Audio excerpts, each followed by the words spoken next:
Brandon Hitch joined SICA in October 2011 as the Crane Safe engineer. In 2012, he was promoted to Crane Safe general manager, overseeing the technical and day-to-day operations of the Crane Safe program. In November 2014, he was appointed SICA CEO. Brandon, take it away. Thanks, Laura. Welcome, everyone. I'll explain first a little bit of maybe some confusion that may arise. I am representing the Australian contingent of the crane industry, but as you might notice, I do not have an Aussie accent. So if you were just joining this presentation to hear this suave, docile tones, I'm apologetic for that. I do sound like someone from the Midwest or Chicago area from the United States, but I have been in Australia since 2009.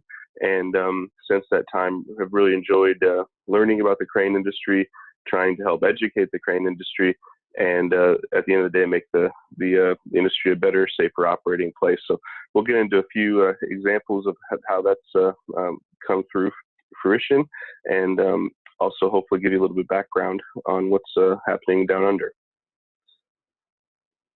So again, this is going to be a focus on the safety in the crane industry, and this is part of the occupational health and safety track. A little bit of background information on SICA, the Crane Industry Council of Australia. We are the national peak industry body representing the crane industry, and have been established since 1979. Overall, in all of Australia, we have 600 member companies, and these member companies include crane owners, so companies that actually own cranes and then hire crane services out to building, construction, mining, maintenance facilities, and building areas such as residential, commercial, infrastructure, as I mentioned, mining and energy.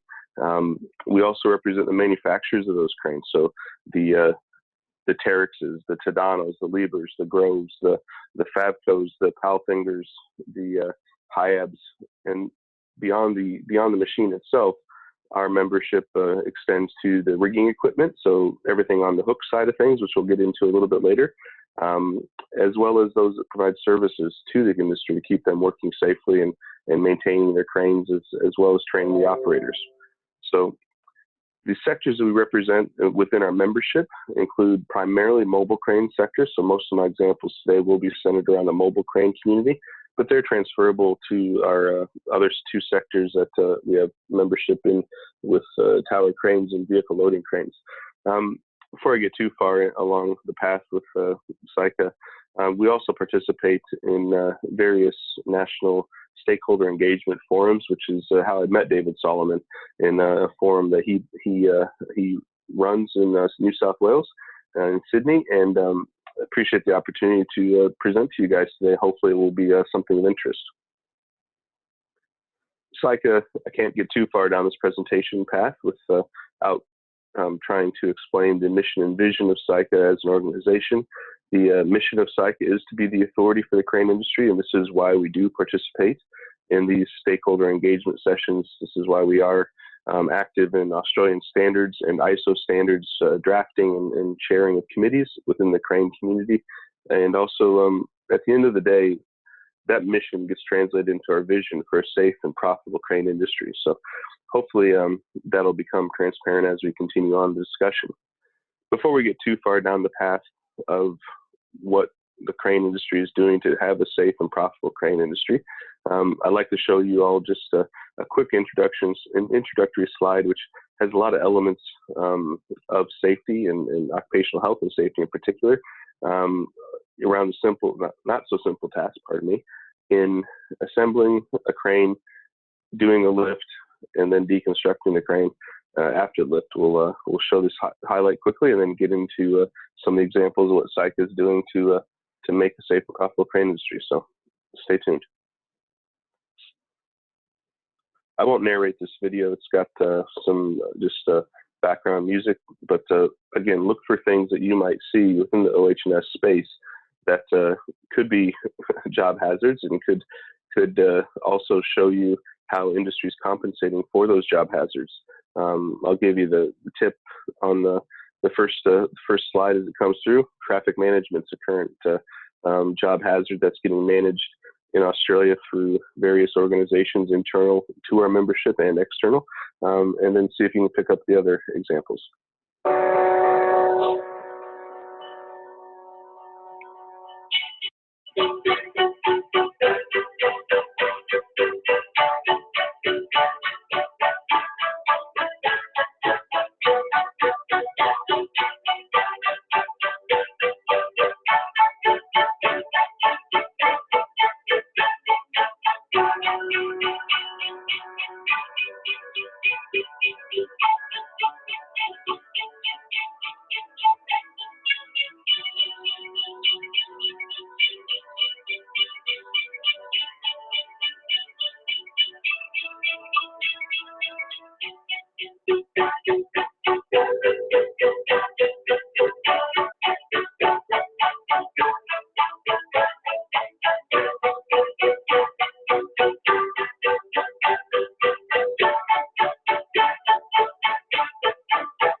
All right, pardon me.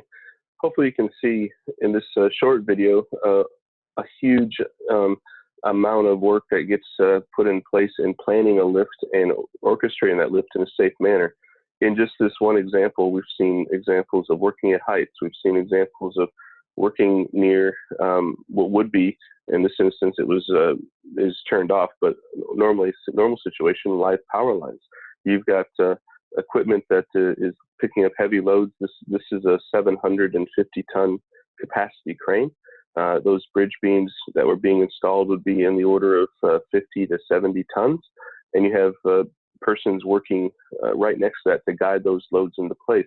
You have other machinery on site that has to be coordinated to make sure there isn't any interference, both in the communication of that machinery, but also where that machinery is working relative to the workers that are trying to stay focused on the lifting operations. So there's a lot happening, and to add it all up, as you can see in this final shot, this is happening at night, it's happening during the day. A lot of this work happens around the time frames that are least impactful to the community.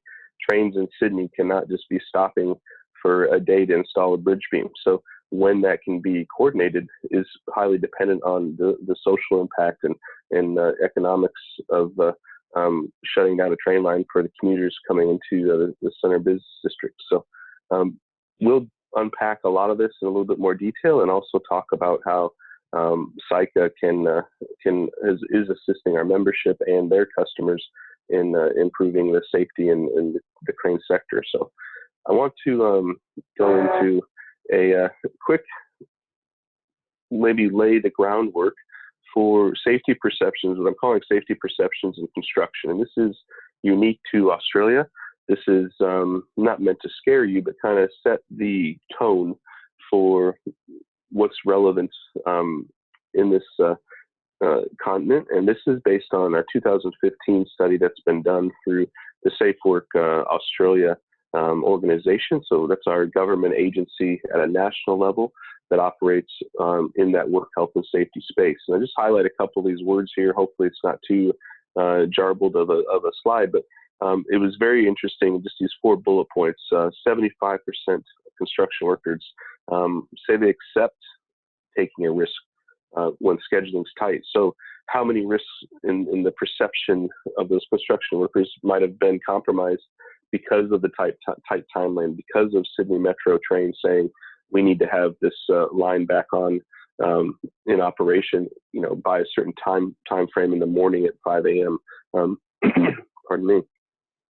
Of those construction workers, same group of workers surveyed, nearly 50%, 49% of the workers say that their workplace doesn't suit people who are overly concerned about being injured. That says a lot. If 50% of the people there are admitting to need to have a little bit of a thicker skin about injury. And I'm not trying to make light of that, but the idea that a bit of rite of passage needs to be you might get hurt, or one of two of you might get hurt. Again, that same nearly 50% again saying incidents were normal and part of their daily work.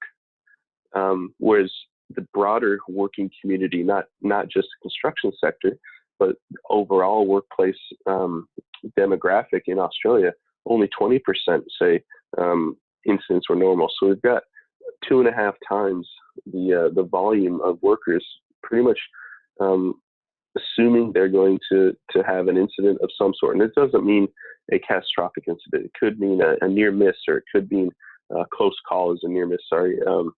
It's not always the most extreme in a fatal sense, but all those near misses using the Heinrich model follow up to lead to or anticipate the probability of a fatal, and trying to reduce those near misses bring about hopefully a better outcome in avoiding a fatal accident. Lastly, here, just kind of, we've talked about what the construction workers side of things are. What do the employers say? Again, SICA is an employer organization. In the construction industry sector, 17% of employers see their workers ignoring safety rules. And again, that's nearly 3.5 times the norm in the workforce in all of Australia. So going from 17% compared to the 5% in the rest of the work scenario. So it's something that when this survey came out, again, it's 2.5 years old now, it was something that was very eye-opening. And while construction work has always been seen as high risk work, it's not something that I guess the Australian government, the community at large, or industry, both in the principal contractor space or the subcontractor space, where SICA members largely are placed, sees as acceptable. So we're going about trying to improve our systems and change these demographics, change both the perception and the outcomes that are associated with that construction work. And I think this is a broader change that's happening globally, where construction work isn't just suited for a particular rough and ready bloke. The changes in how construction companies are formatted, the introduction of more multicultural workers, introduction of a less gender biased workforce is all happening, and hopefully those are all aiding in changing the overall safety perception. So if you've ever seen videos or presentations from me, I can never help myself from avoiding this next video, and I'll explain why it fits in this presentation, I hope. But I find it quite amusing, so please join me in watching this. I will set the groundwork before we get into it. This was recorded. It's a Snickers commercial, so I'll give Snickers the credit for it. But it was recorded in Melbourne, in the state of Victoria here in Australia. And the construction workers in this video were actors, but the people that were passing by were not aware that they were part of a commercial. So take that in context. This is a mock construction site, a real construction site, pardon me, with actors, but the general public was not aware of that they were going to be part of the commercial. So stay tuned.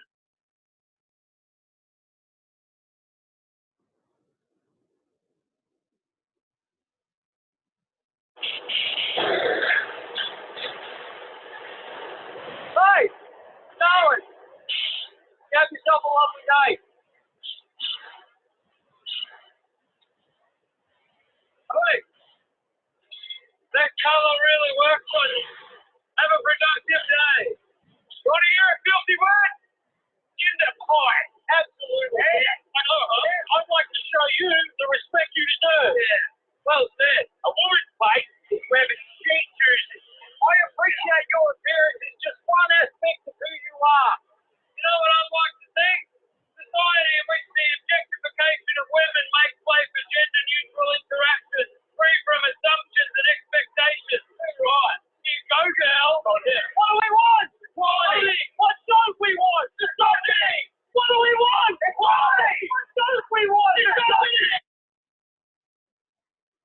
So you may be asking yourself, what in the world does this construction site in this video, excuse me, have to do with the subject at hand? Well, I wanted to bring this up, and I wanted to show this again, one, because I think it's funny.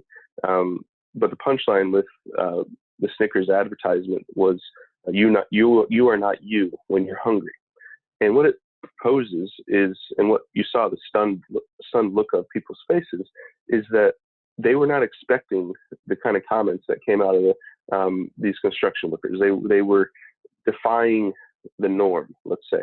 And I think for us in SICA, part of this, it stems from trying to change the tone, but also in changing the tone, reducing the variability. And this is the reason this is a shock, is because it's a variation from the norm. And when we went through a survey that we conducted within our membership, we saw with alarming majority the number of concerns that companies were bringing forward around the area of variation. And variation for us, and please forgive me because I'm not a quality expert like many of the other presenters that are, but I do dabble or pretend to be at times. And for us within SICA, one of our areas of emphasis in our strategic plan is this idea of trying to reduce variation. And the premise behind that is, if we can reduce variation through the standardization of documents, then we can hopefully start doing mean shifts in a process that becomes more under control, so that familiarity can be provided to the industry around what documentation is required, what is the content of that documentation, instead of using various construction sites, from the one just shown here as a mock construction site to the construction sites with Sydney Metro trains.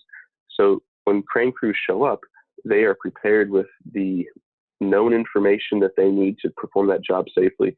They're not confused or befuddled by that site requiring some piece of new information that may not have any relevance to content, but may just be in the form of a different format. And this is, again, 95% of our membership surveyed said they wanted some standardization within documentation and requirements for the crane companies. And I think the adverse effect that's happening currently in Australia today is that because this documentation is not standardized, the focus is removed from the content and the value that the content can provide in the area of safe work method statements, or how you perform a job safely, and the steps to take to avoid incidents and avoid hazards on site. The emphasis is drawn away from that and put on, what will this site require me to change in my existing safe work method statement just to get on site, to physically show up and be able to start working? What hoops do I need to jump through? So it almost nullifies the value of the document, because the emphasis is shifted into formatting of the document. And that's literally what's happening. It's literally 95% of the industry is saying, we just need to know what it needs to look like, and then we'll fill in the content. That's what the content is, what matters. It's the meat. One of the most common standardized documents to see this variation from site to site, which is really, again, mostly human variation more than site variation or preference, is the area of lift plans. So 90% of the membership wish that a lift plan could be devised that is standardized to principal contractors. So this is because of the volume and the, we only had 10% of the industry saying this is not a focus we should put on. We've kind of really run down this path of trying to improve standardization documents. Then we can improve the education of documents, all the way down from trainees or entry-level employees through to seasoned veterans with 30 years of experience. Hopefully in doing that, we can drive a safer outcome, because the focus will be on content, not formatting.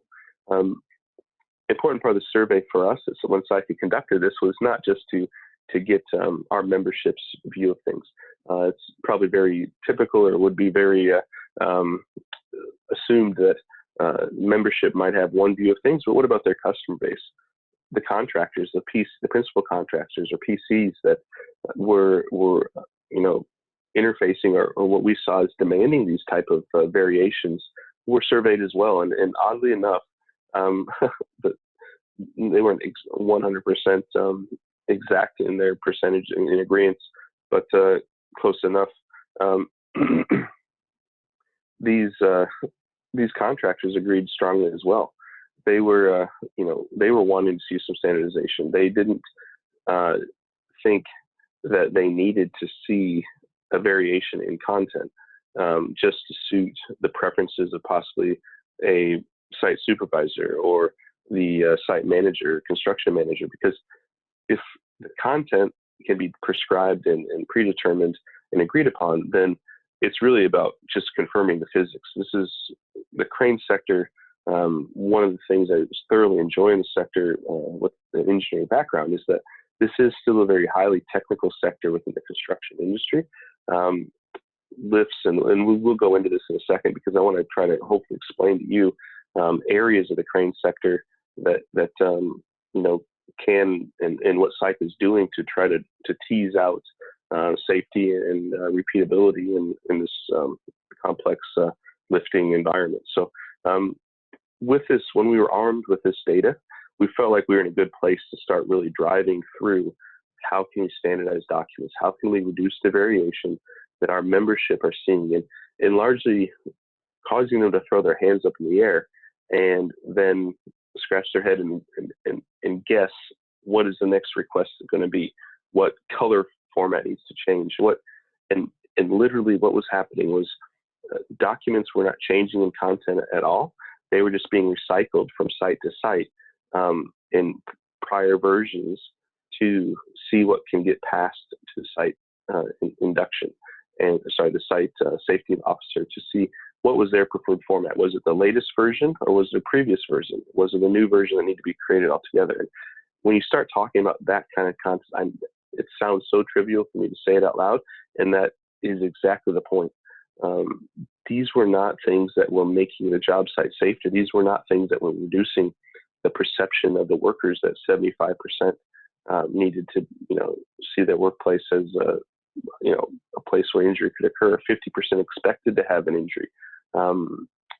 This hopefully is driving value or driving intention back into the area that can make the industry safer, and that is the focus on the lift itself, focus on the external environment, focus on all those things that you saw in the video with Sydney Metro that were happening when the crane is just one piece of equipment in a very complex, congested work site.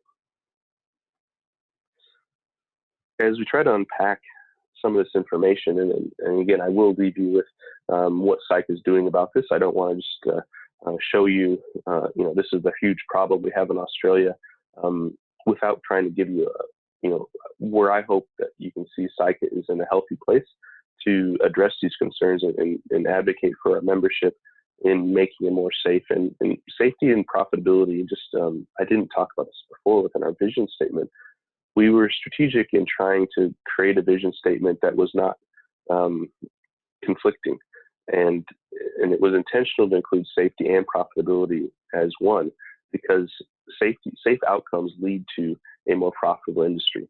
But you also can't have so many safety regulations and so many safety contingencies in place that business no longer becomes viable.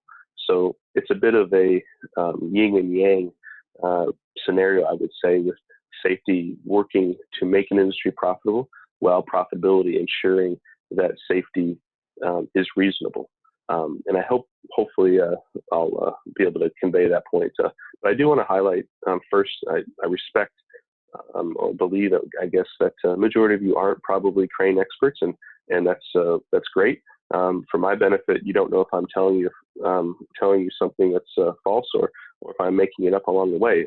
But also, I don't want to assume that you are experts and run through something that might not be quite as apparent, because this is my day to day. So I want to talk through, and again, this will address the ideas of how have we been reducing variation, how have we been trying to standardize information, and in what we've looked at or how we've kind of organized our efforts is assessing the anatomy of a lift. And I'll show you the 5 facets. And this is possibly an oversimplified example, as all examples end up being. But in order to understand the anatomy of lift, let's revisit this in a little bit different fashion and look at it as what is an anatomy of safe lift. The crane, the operator, the rigging, the load, the environment, those are all components or the anatomy of the lift itself.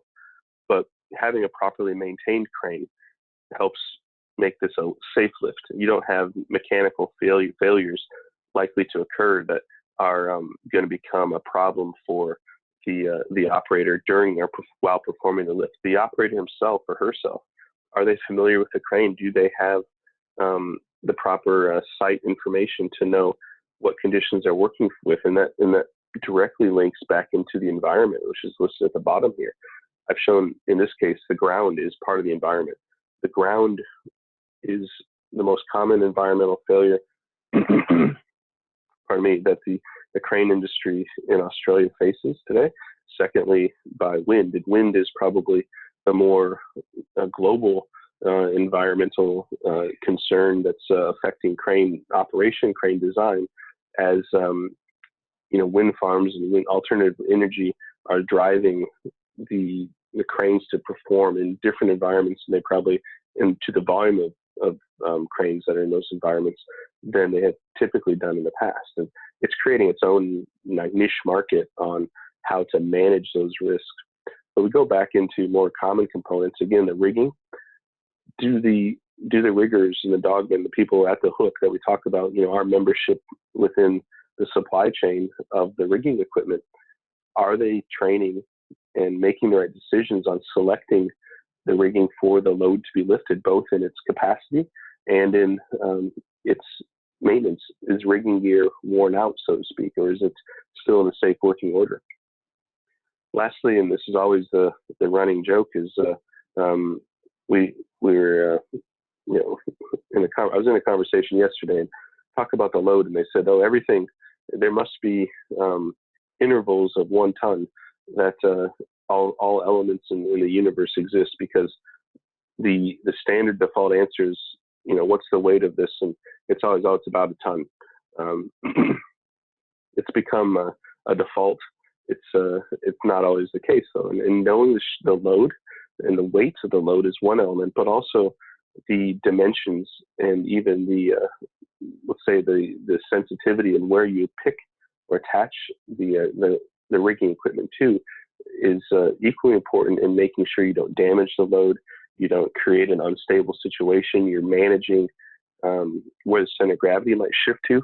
All these things are taken into consideration in how the load is assessed. And before anything is taken from the ground or from a trailer or from a building, knowing the actual weight of that load is critical before you can determine that the crane is sized correctly. So I'll unpack each one of these individually, and we'll go through a couple of examples, hopefully that will continue to pique your interest and also provide a little bit of a common sense approach or comical sense approaches, perhaps I hope you'll find with some of this information. So again, highlighting what Psych is attempting to do to take these elements and standardize how the Australian crane industry, which it does not have, these principles do not have to be unique to Australia.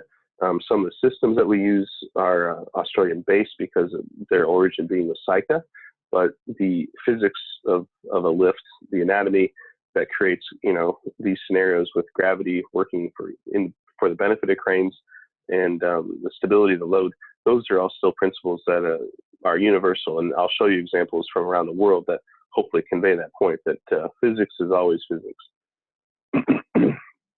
Excuse me. I would imagine most of you, if you're not from Australia, have not heard of the term crane safe. But I do want to highlight for those that are interested, crane safe is a program, and again, unpacking those anatomy elements of the lift. Crane safe is trying to drive a standardization in the area of machine inspection and machine maintenance. So CraneSafe, and what I've shown here in the slide, here's a few little screenshots. CraneSafe is an annual third-party inspection. It is NADA accredited, which is an inspection body that confirms quality systems are in place to Australian and ISO standards. So CraneSafe is NADA accredited to ISO 17020, and that's related back to specific Australian standards for the design and maintenance of cranes. So Australian standard 1418 and Australian standard 2550. Pardon me. Within CraneSafe, in the middle slide here, the middle screenshot, pardon me, shows you some of the detail that the inspection contains. So a physical inspection is carried out, pardon me, in front of a crane performing general visual inspections around. This example is a revolving frame in the cabin. So things like control levers with correct marking, control cables and pilot hoses in the hydraulic system, even something as simple as the heater and the air conditioner, which may sound trivial for performing a lift, but when you're in 40 degrees Celsius, Western Australia outback doing lifts, and you don't have, adequate environment to work in the operator's cabin, you become distracted to being able to focus your attention on the importance of managing what's on the hook. And the other part of this application is that when examples are taken by this third-party auditor, we're able to capture photos and photographic evidence, video evidence, and take that information and also show when something has been repaired, how it's been remedied. So once something is deemed as not okay or not functioning, then a repair can be scheduled with maintenance department, and then that repair, once it's completed, is also captured in this app. So the hope with this CraneSafe application, which SICA started in 2002, is to capture both a standardized form.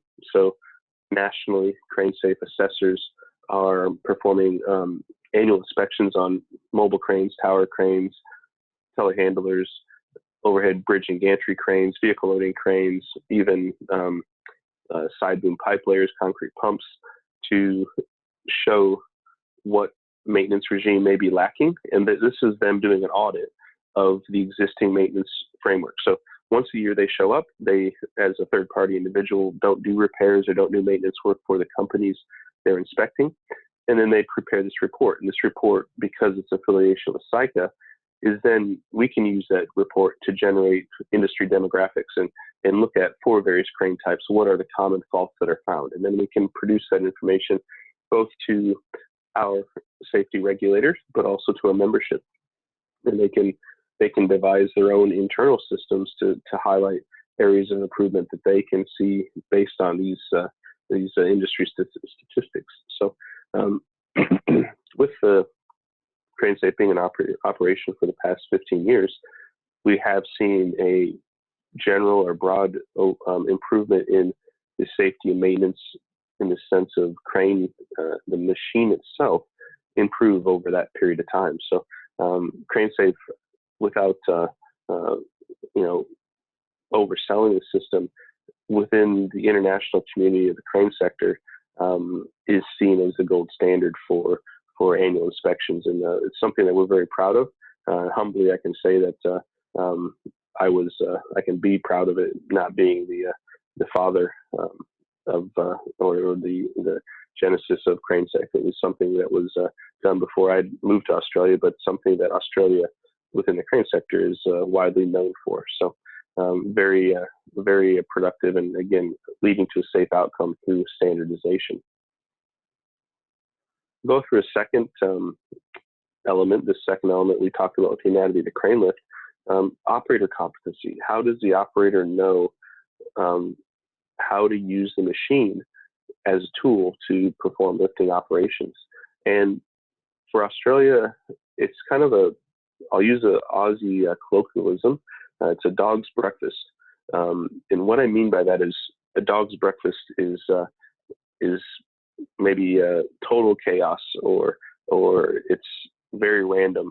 And what's happened is we have a framework in Australia for the licensing and the training of crane operators, riggers, and dogmen in place, but the content is managed very independently of any other national framework. And so the variation that we see in operator competency has created almost like a sub-tier of a network or industry within the construction sector called the verification of competency group. So you have a licensing system that says this is what you need to know to receive your license, but there's lack of confidence in that system to not require an additional element of assessment, which is through this verification of competency. What CICA is introducing, we're introducing this in 2018, and I'll show a video shortly, is a program called CrewSafe. And the point of CrewSafe is, again, like CraneSafe, being a machine-oriented inspection, CrewSafe is a standardized system that is operator-oriented. So within CrewSafe, and again, this video hopefully will highlight this better, we have three core elements. The assessment itself of the operator is on a specific machine. It's not generic to a machine type, but it actually hones in on the operator's ability to use that machine as the manufacturer intended it, and look up information in the operator's manual, be able to run through an obstacle course. Examples we'll show you in a second. Impartiality, we've built from the framework of the CraneSafe app into a data structure that requires impartiality through the form of video evidence, photographic evidence, documentation, and sign-offs at different levels of management to try to keep the assessment within the crane company, because cranes are so unique, and the type of cranes and the volume of cranes in a machine-specific sense are nearly impossible for everyone to be a resident expert of, especially in a third-party arena.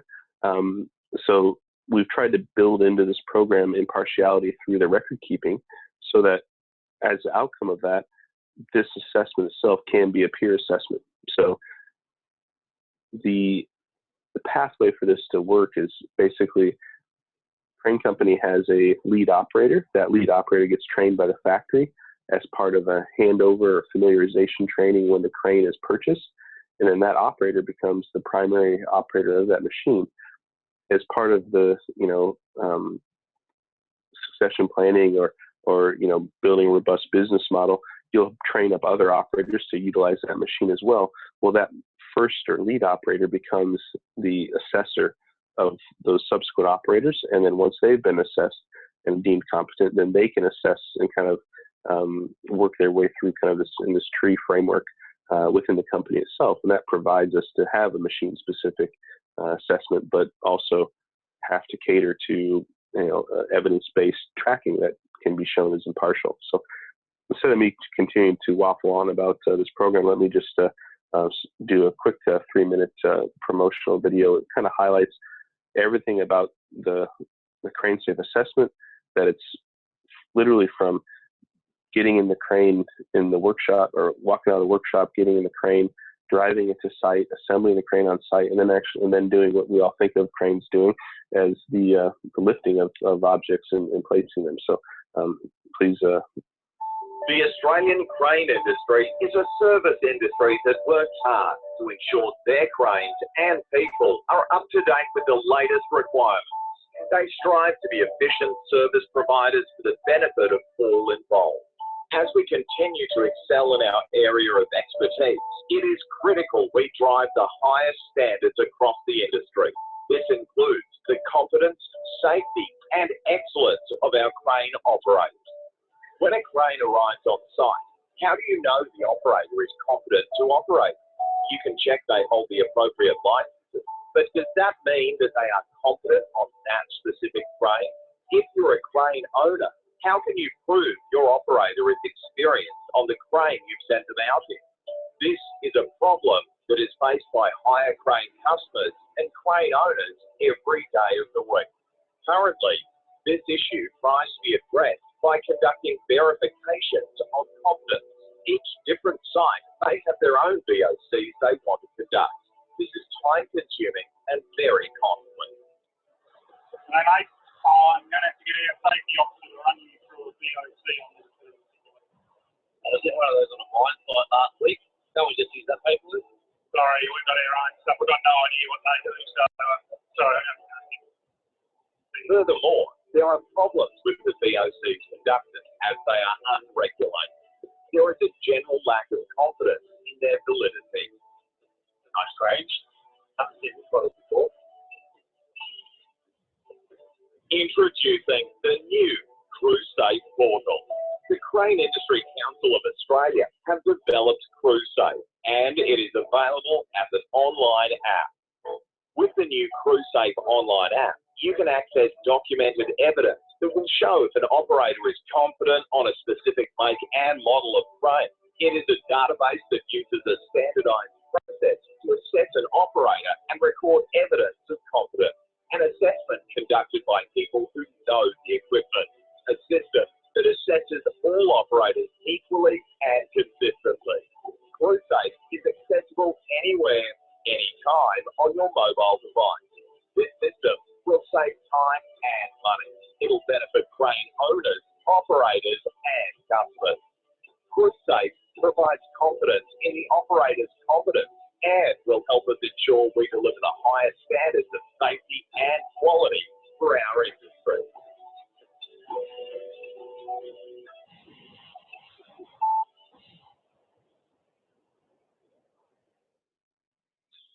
So we are finalizing some field testing and doing some last targeted placement for the jump on the next slide here. Pardon me.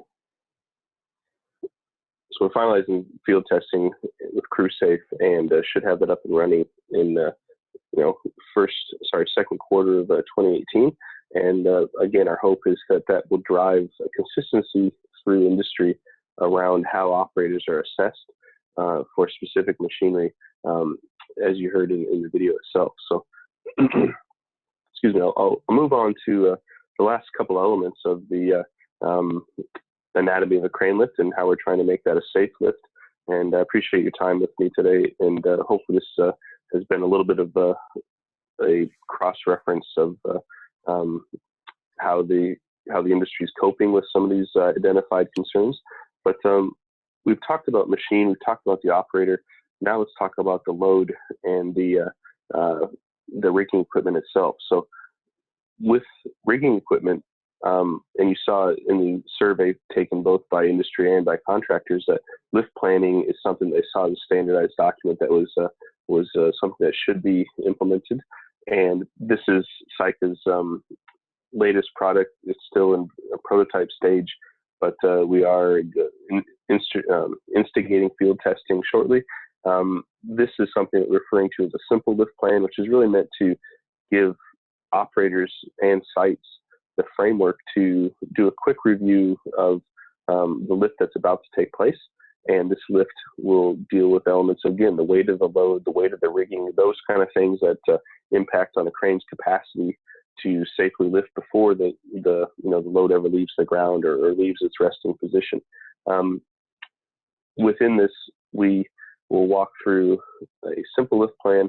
I won't go through it in the presentation, but sorry, the application itself walks you through a simple lift plan, which can be done by an operator on site, as well as a detailed lift plan. You can see in the left-hand column here, comment for detailed lift plans, and that goes through a more thorough analysis. That might be a lift that's coordinated, planned over a period of months, and certainly has different sign-off approvals because of the risk assessment that was completed around that lift.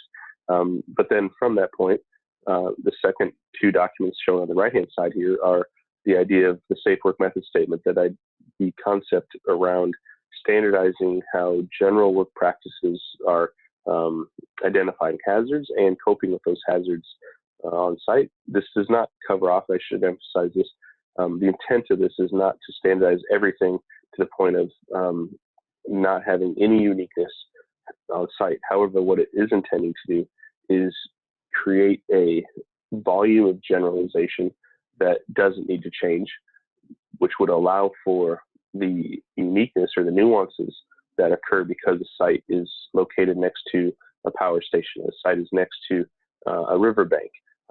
Uniqueness that is not going to be common, stating the obvious there, but to the sites that, and the hazards that are site specific, not industry generic. The aim for this is to create industry generic risks and quantify those and create controls in place while allowing for the emphasis to be focused on the site specific or site unique attributes that need to be, have attention drawn to it. Again, rigging equipment, the side of the hook that needs to be managed with making sure the equipment sized correctly and inspected on a regular basis or in good working order can be managed through a lifting equipment register. And sadly, this is another example of variation in industry where one site, one sector of industry may choose to have a lifting equipment register that is different than, infrastructure might have something different than mining. And the equipment physically itself is identical. The inspection standard for that equipment is identical. Why should industry take time to format something different to the preference of a site? In doing so, reduce the emphasis, reduce the focus on the actual content of the assessment itself. And so this is another area that as CICA produces this portal for members, we're hoping to help standardize and then standardization bring familiarity with safe practices in industry. Again, putting on my greenbelt hat again to try to have that emphasis on reducing variation to a point where a process is known, and then once we are able to do that, shift how that process performs. And we'll see that in the upcoming years as things like crew safe, like simple lift plans, like lifting equipment registers. Once that becomes the norm, then we can start modifying it in the same way that we've done over the past 15 years. We've raised the standard of crane maintenance through crane safe. Once the program became the standard and the norm, it became the household name. We're able to do that and push improvements in safety because we have a process that's largely in control. So last few slides here as we wrap things up. Hopefully we'll keep your interest. And I talk about environment. I talk about the ground in that picture of the anatomy of a crane lift.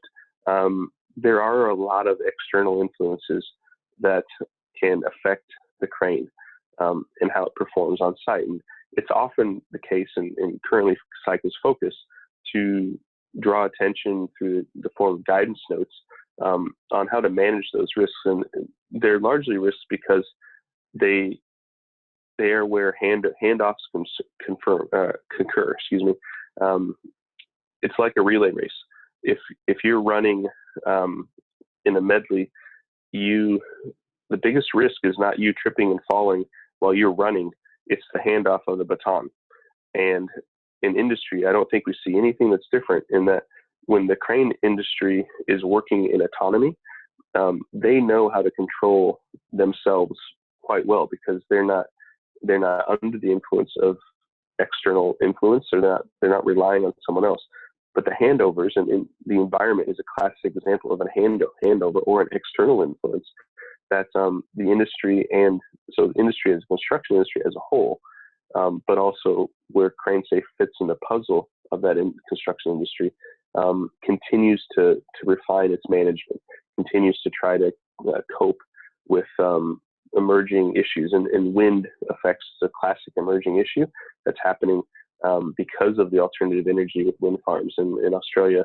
In 2019, I think, in 2020, over 2,000 wind generators will be erected in Australia. So it's creating its own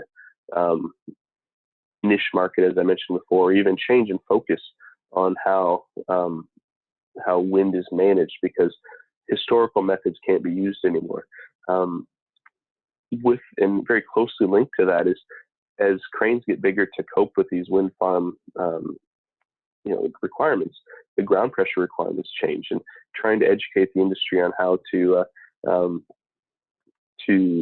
manage those different ground pressure requirements when cranes are operating at higher capacities and longer reaches is important. And lastly, another example of a position paper to try to frame some guidance within industry is the area of demolition. And demolition is a very confusing sector in Australia because of what defines something as demolition versus deconstruction. Deconstruction meaning taking something apart or doing doing a Lego in reverse, compared to demolition, which is just destroying something to the point of rubble. How you manage those risks associated with either one of those, the framework of removing things in a organized manner versus destroying something without any anticipation of being able to salvage is two, and oftentimes they get confused in the industry because they have different requirements, and commercial-wise, there's more favorable requirements to be in the deconstruction mode. So this demolition paper did give some insight into that. So apologize for the noise. I'll go through and again try to leave you with some graphic examples of what I'm talking about. So it's not just this nonsense of these are emerging concerns, but show you some examples where things have gone awry and things that are external influences or environmental contributors. So many of you may have seen on the left-hand side, this tower crane in New York. If you haven't been paying attention, the boom is not supposed to look like that. It's you can see that it's wrapped over the back of the crane itself, and so there was no crane operation, there was no load being lifted, there was no person in the cabin when this occurred, but you see this result. So what happened? This picture on the right, hopefully this is something you're familiar with from a standpoint of this was one of the most horrific accidents in modern time. This was a crane that is killed over 100 people in a mosque in Mecca, and a similar example, the crane was unmanned. It was a closed construction site. There were no personnel in operating the crane or performing construction activities, but there's still over 100 persons fatally killed in a mosque where this boom and the counterweight landed. And so you start asking the question, what happened? Why was this? This was not operator dependent. This doesn't appear to be machine dependent. Machines seem to be in good working order. So what was there rigging? Going through the different things with the anatomy of the crane. No, it was an empty hook. Was there an issue with the load? No, there's no load on the hook since it was an empty hook. So is that fifth element, the environmental external impact, occurring? Is that what happened? So to hopefully better understand this and unpack this a little bit, I want to just take a step back and for those of you assuming the majority are unfamiliar with the crane, if you see examples like this, or you see areas where you can improve safety in the occupational health space, look at the basics. Go back to something that's common sense. Don't overthink what may have occurred. And I try to bring this example, and I'll leave you with a video that's hopefully enough of sense of humor that it simplifies some of this if you don't have a technical background. This is not meant to be overwhelming. So cranes operate in a very simple principle of what I show in the green being the stabilizing moment, which is basically the green arrow and the distance from the green arrow from the blue pyramid need to be equivalent to the red arrow, and the distance from that arrow to the blue pyramid, in the same way that a seesaw or a teeter-totter at a park works with a child. The parent generally has to scoot closer to the pivot of the seesaw or the teeter-totter in order for it to work. And that's this idea of moments or fulcrums, that in order for the seesaw to work, you have a very lightweight kid sitting far away from the pivot, and you have a heavier adult sitting closer to the pivot. In that sense, these green and red arrows, arches with arrowheads on them, are stabilizing and overturning moments that equal 0. And when that works out for cranes, you have a stable event. You don't have a crane tipping over. You have what's shown here, which is a safe lift. And cranes manage that in a very clever way with how they change their boom angle, change the amount of counterweight to make these adjustments as the load changes at the hook. Excuse me. So this is Crane 101. This is the most basic level of understanding. There's a lot of sophistication in how it's managed, but if you just look at something like this and you start trying to assess the anatomy of a lift or why things went wrong, we can revisit some of those photos we just saw and maybe explain how the outcome was what we saw. But firstly, let's watch this quick video.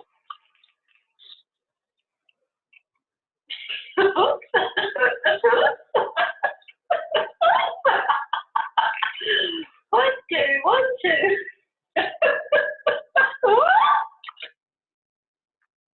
You may be asking yourself what just happened or what in the world am I talking about here, but something as silly as this video highlights that same concept.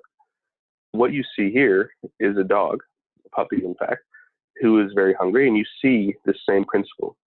And it doesn't need to be more complicated than a simple puppy with a bowl of meal. The weight of the head of the dog is, the load. The front paws, as you saw, that's the pivot point of the fulcrum.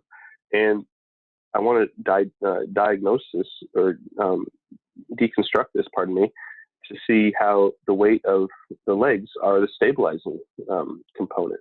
So if you look at this dog, all 4 feet are on the ground right now. Everything's happy. He's enjoying his meal. What happens next? What happens to the dog is, one, he runs out of being able to lap up the food that's close to the edge of the bowl. So he sticks his neck out. The dog's head, as silly as it may sound, the puppies aren't always most anatomically correct in their age. The weight of its head starts requiring, you see the dog in a very instinctive way compensate by sticking its legs out to manage that overturning moment. He's starting to feel, or she's starting to feel, the sensation of getting light on the rear legs. So extend it out.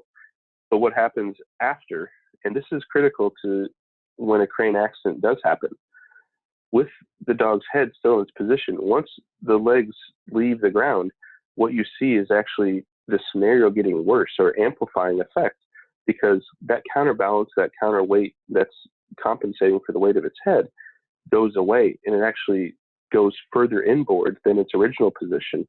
And it's inevitable, basically, for this overturn to happen because of this simple physics model of the green arrow and the red arrow, and the distance between them need to be maintained in order for an overturn not to happen. So hopefully I'm able to justify showing you a little bit of a silly video, but it also shows that Crane 101 principle of, the left-hand side, the right-hand side need to equal out, and everything's happy. Once they become out of equilibrium, bad things happen.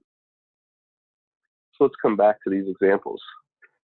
This example in Mecca, physics always wins. If you can see the side pictures of the crane schematic, you can see a trapezoid or 4-sided object below the crawler tracks. With the boom angle lower, the load distribution of that area below the hook, this area here, sorry, I'm trying to highlight this with my mouse, you can see that this load is distributed across the tracks. It's not evenly distributed, so you've got a little bit more load on the back, but it's distributed nonetheless. This is because the boom angle, or the head of the dog, if you will, is pushing that load down. If that boom angle goes too high, you see the load profile change, and most of the load is resting on the back of the outriggers. This is the final resting position, let's say, of a crane, in its out of service condition. What happened, if we translate these two simple pictures into what happened in Mecca, was this boom, when it was sitting on the ground, obviously it's not on the ground in its correct configuration anymore. This boom was not stowed low enough when a sandstorm came. And when the sandstorm came, it raised the boom to this point and then beyond it, creating an excessive amount of weight in the back, and the whole thing tipped over backwards. So no operator, no load on the hook, no problem in lifting operations. Purely a storm came, it was aimed directly at the front of the boom, it pushed the boom backwards because how the crane was stored, they should have had this boom lower than normal, anticipating the sandstorm, to make sure that the boom did not raise too far and tip over backwards. So not always what it seems, because this is counterintuitive, that the crane would have a problem like this without any load on the hook. I just want to thank everyone for your time. Hopefully what you were able to hear and learn about was both informative and also amusing, so that I think it's easiest to remember things that are broken down in a simple sense, and also have a little bit of comedy associated with them. I do realize that we're operating in different time zones, so I thought best, if you do have any questions or had further interest in what Psych is doing in Australia, or questions about crane safety in general, shoot me an email. I'll do my best to respond in a timely fashion. And again, want to take the opportunity to thank you again for listening, and have a wonderful day. And I hope that all of the IAS symposium is a successful event. This ends today's presentation. Thanks for attending.